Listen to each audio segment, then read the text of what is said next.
Привет, с вами Алена. У меня вернулся мой грызунчик, та девочка, которая грызет ногти аж с 3 лет. Ссылочку на видео обязательно оставлю. И она пришла вот с такими вот ноготулями ко мне. Это ее первое посещение. А сейчас у нас уже второй визит. То есть в первый раз мы закрыли ей подушечки. А сегодня мы уже немножечко ей так понарастим по-взрослому.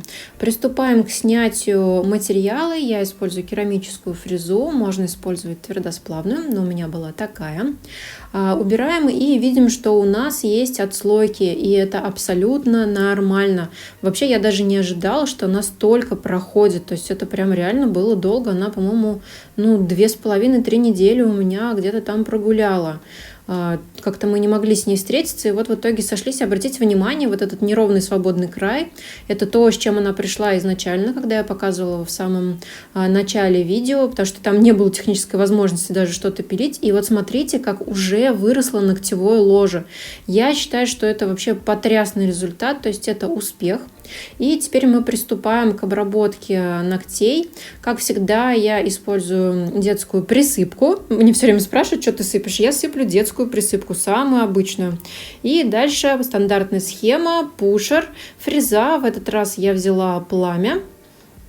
И начинаем обработку. Стандартно, аккуратно вычищаем птерики. Единственное, что я все-таки не советовала бы лезть глубоко. В тот раз кутикула очень налипшая была, в этот раз уже обстоятельства получше. Кстати говоря, я работаю фрезами от Russian Burns. Ссылку на них я тоже оставлю. Фреза пламя, и дальше у меня будет еще один вид фрезы, который я практически не работала, потому что в этот раз у меня было желание обойтись без режущего инструмента, так как кутикула, к моему удивлению, решила совсем не прирастать. То есть я чуть-чуть ее поддела, подшлифовала, слегка приподняла, и самое основное внимание я уделила зоне под ногтем или под ногтем. Там кто умный по-русскому, давайте поправляйте меня, вы же любите это делать, поэтому я даже не буду напрягаться. А дальше я сработала вот такой вот интересной фрезой груши с красной насечкой.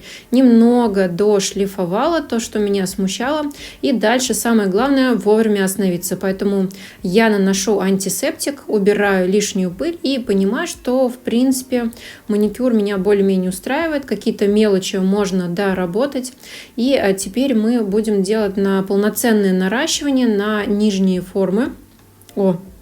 Сказала нижние формы и вспомнила, что нижние формы-то я не собрала.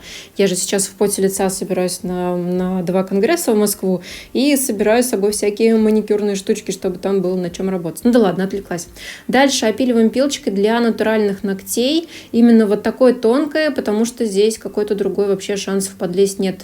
Все еще коротко, уже лучше, но достаточно коротко, поэтому тоненькой пилочкой. Дальше у меня небольшая посылочка приехала от Амими. Я уже заказывала их марку. Там видели, да, волосик? Я его отрезала. Я уже заказывала их марку. В этот раз взяла себе в заказ жидкую базу на подложку и много разных полигелей, разных цветов, от розовых до натуральных. И самые классные, самые ходовые в моем салоне это вот такие полигели с шиммером. Мелкий, очень такой деликатный, ненавязчивый блеск. И воспользуемся мы как раз-таки одним из таких гелей. Честно говоря, я отрабатывала модель с целью тренировки перед этим самым формом. В общем, подставляем форму и дальше ножницы. Обязательно с тупым кончиком, чтобы никого не убить, не порезать. Надрезаем по точкам роста, раскрываем форму и дальше берем полигель. Чтобы полигель не прилипал к апельсинке, ее нужно намочить в спирте или в каком-нибудь другом обезжиривателе. В последнее время я прям таки пристрастилась к апельсиновым палочкам, потому что ими очень удобно прихлопывать полигель, сводить его на нет, ибо кистью вы будете делать это крайне долго, она у вас забьется и все это придется вымывать. А тут всего лишь апельсинка, которая является одноразовой и не пластиковой, что тоже приятно. В общем, здесь все звезды сошлись. И дальше слегка кисточкой просто выглаживаю на нет, уже чтобы прям пилить вообще по минимуму, чтобы не пришлось заниматься ненужной работой, мартышкиным трудом. Однажды один очень умный педагог сказал мне, что нужно работать кистью, а не пилкой. И был прям прав. Это я сейчас про Лану Пушкину. Если кто не знает, я училась у нее акриловому моделированию. А там же и полигель, там как бы все. То есть, если ты умеешь делать акрил, то гель, полигель — это просто вообще как нефиг делать, можно легко справиться. В общем, после того, как я довела до совершенства, на самом деле я так долго не выкладываю полигель, это просто на камеру стараешься выложить, прям чтобы он такой красивенький был. На самом деле все намного быстрее. В общем, чуть поджали, сняли форму, и дальше у меня вот такой бочонок, которым я люблю поработать именно по поверхности ногтя в момент, когда опиливаю материал. Мне нравится то, что он такой... не знаю, у него такая форма, он как-то прикольно ногти обтекает. В общем, у меня для этих целей он такой очень плавный, мелкий и отлично подходит. Потом мы берем пилочку и в труднодоступных местах прорабатываем. Естественно, у нас это точки вроста.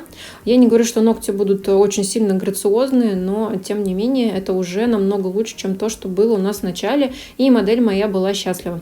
Единственное, что здесь у меня произошло фиаско, я придумала вот такой классный маникюр. У меня тут полигель снизу получился с растяжкой сверху.